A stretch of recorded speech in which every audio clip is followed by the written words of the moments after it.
Like all of our HeartMath techniques, we always start with the same way, and that is slowing your breathing down and directing your breath to your heart or chest area. Now you can either place your hands on your heart or not, but it is important to slow the breathing down to a comfortable pace. So let's go ahead and do that for a minute or two. Eyes can be open or closed. I prefer to close my eyes. It helps center me.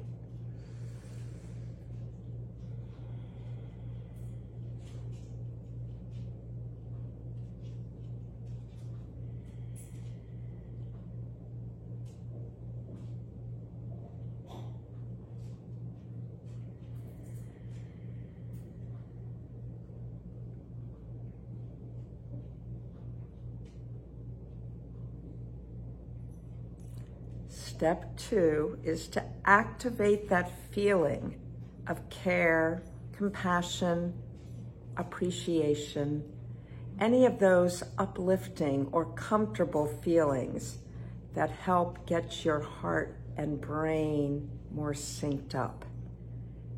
The evidence is there that when we activate a feeling of care, compassion, appreciation, gratitude, it places our heart and our brain in a different state, a different wave, a really synchronized, coherent state.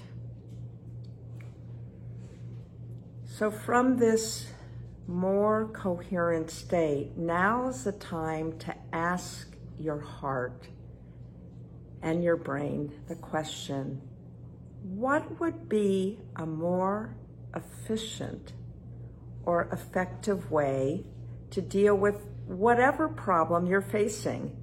My problem was how to reach you. And so that was the question I asked. And that's when the idea of making these little videos came out.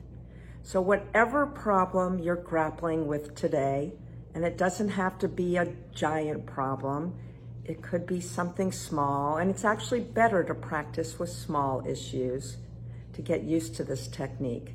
So that's what you're doing now. You're asking your heart the question, what would be a more efficient or effective way to handle whatever? And sometimes within a minute, you'll get an idea. So it's great to have a pen and a paper nearby just to jot that idea down. Sometimes the idea won't come till later on, possibly when you're taking a walk later, maybe right before you go to bed, maybe first thing when you wake up. And then the last step is just to commit to acting on whatever new information has come up. You might have to do this technique a few times over on a particular issue, or you might come with an answer that then raises a new question. So it's a technique that can be used over and over again.